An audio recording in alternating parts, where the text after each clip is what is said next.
bloggingcasestudy.com, giving passionate people a global voice. Welcome to the first blogging case study video. I'm Glenn, for those of you who don't know me, and I am the guy taking you all through this entire 6-month project.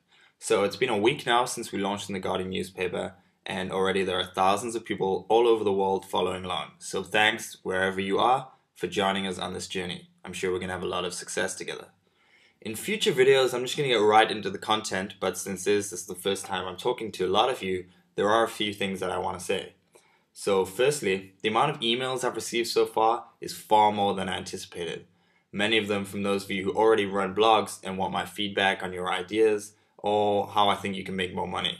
So while I'd love to help all of you individually, I simply don't have the time right now to get back to each of you with advice on your specific situation. That being said, I do read every single email, so if I cover something you don't understand or you want me to go over something in more detail, then please do let me know. I'm putting a lot of work into this website and project as a whole because I want this to become the #1 blogging resource online. And I can only do that with your feedback, so please do keep the emails coming since I will read every one. The map graphics, like the one you see above, represent my aim to give you a step-by-step process to get you from where you are now to where you want to be. Because there's more information on how to make money online than pretty much anything out there, yet it's clearly not enough. 99% of people who try to replace their offline income fail to do so. So the angle I'm taking with this project is that the maps out there clearly aren't getting people to their desired destinations. So I'm drawing a new one here at bloggingcasestudy.com. For those of you who don't know, the core updates to this case study and step-by-step process are being featured in the Guardian newspaper every other Saturday for the next 6 months. And if you can't get your hands on the physical paper, I will be linking to the online version on the Guardian website. So the first 6 months of this project's existence will be focused on Andrea's own journey. That starts on September 10th. And bloggingcasestudy.com will ultimately become an open resource which bloggers around the world can benefit from. Finally, all updates will include text and videos where necessary, just so you can have a choice of how you want to receive the information that I have to share. I'm going to rely on video more heavily when I get into some of the more technical subjects. Now, getting into the real stuff. There's a lot of information out there on how to choose your own blogging niche. My own process is very simple and asks 2 questions. What do you love and how do you want to help people? That's it. Though my process is simple, those 2 questions are going to help you later on when it comes to things like generating content ideas, finding the motivation to work on your blog, and it's also going to help when you want to monetize it further down the road.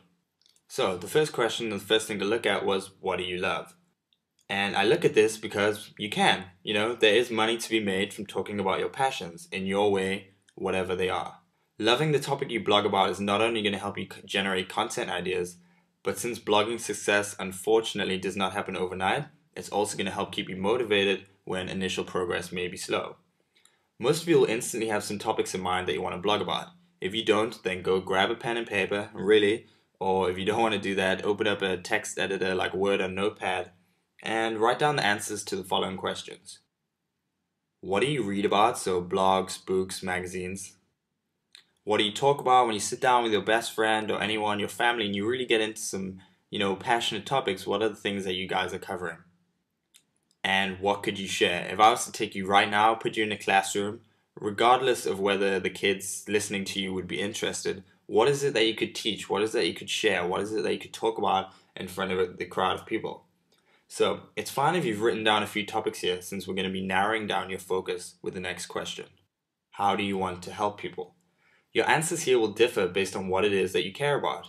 Blogs that make money help people in some way. So having a focus on how you want to help others will give you inspiration down the road when you want to come up with content, ideas, or even product ideas where relevant later on. This isn't a project that we just whip together overnight. We have actually thought ahead about this. Maybe you want to make people laugh. Maybe you want to teach them something. Maybe you want to inspire them or just give them news on your topic. So whatever topics you're passionate about, put the angle of how you want to help others to the test. It should help you zone in on the subjects that you should ultimately blog about. To cement this idea even further, I went through both questions with one of my best friends, Diggy.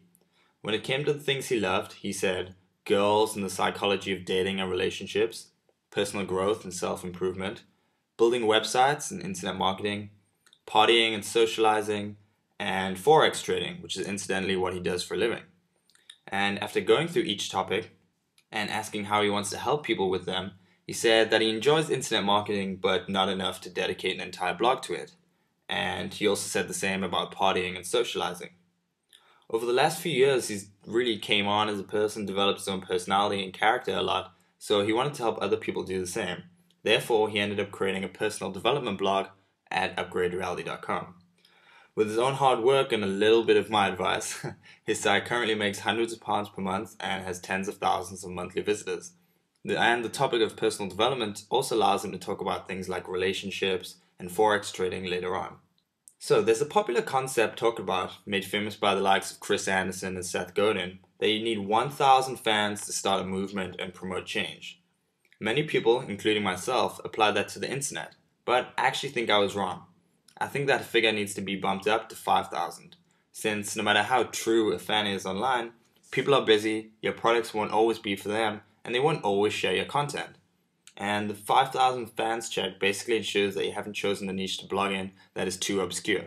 If your biggest passion is your favorite sports team, mine being Newcastle United, or you love fishing, or maybe tennis is your thing, then there's definitely 5,000 people who care about what you have to say.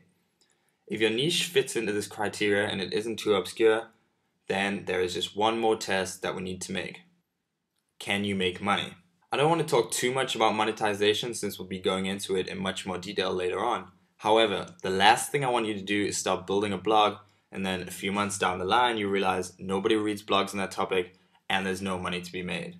So, your homework until the next update is to do a little research in the industries that you've written down and the kind of niche and topic ideas that you have. Now, in each video throughout this whole case study, I'm going to pick a totally random niche to use as an example. Hopefully, this is going to help you see how I see the blogosphere as a whole, and more people will be able to relate to the subjects that I pick. Since I mentioned the sports team earlier, I'm going to pick another one, a totally random one, and that is the LA Lakers basketball team. So when researching other blogs in your niche online, you want to be looking for things like, how are they monetizing their website? Do they have multiple authors or just one writer? How often are they publishing blog posts? And are the sites popular? And there are many ways to find the top blogs on certain topics. The simplest way is to search for your niche in the likes of Google and put the word blogs or top blogs on the end of your search query. When I did this for the LA Lakers, I quickly found 3 sites like the LA Times Lakers blog, Laker Nation, and another blog called Forum Blue and Gold. Now, I'm going to take you through those sites and I'm going to show you the exact kind of things I look for and what you should be looking for when we do some niche research. So let me go do that now. Okay, I'm on the LA Times Lakers blog now, and we can see that they're posting on September 8th, 8th again, 8th again, 8th again. So they're writing a lot of content every day here. We could check into Twitter and Facebook to see how many fans they have. As far as advertising goes, they have deals, which is for their LA Times website. Advertising on the sidebar here. Advertising on the top banner over here. Can't really tell who is writing the articles, but probably if we looked into the single posts, we could see that. As far as how popular it goes, there's a few share plugins that you usually find at the top of posts. Not huge amount of activity on those, but then again, they are writing a lot of content, so it's kind of understandable. It's things like this one with 52 tweets. Over on Forum Blue and Gold, we can see again they've written on September 8th. Then they have a post on the 7th, and they have a post on the 6th. So pretty much once a day they're writing articles. 14 comments on this one, 5 comments on that one, 20 comments on this one. So it's still definitely fairly popular. As far as advertising goes, they're selling tickets here. They seems to be affiliated with a clothing company. More clothing there, so there's ads on there. 644 Facebook fans, nothing huge, but still respectable.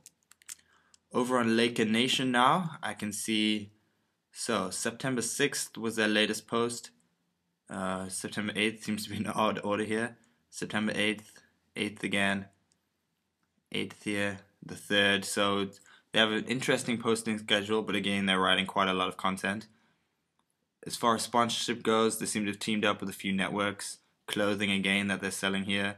57,000 Facebook fans and 16,000 Twitter followers. Definitely huge following.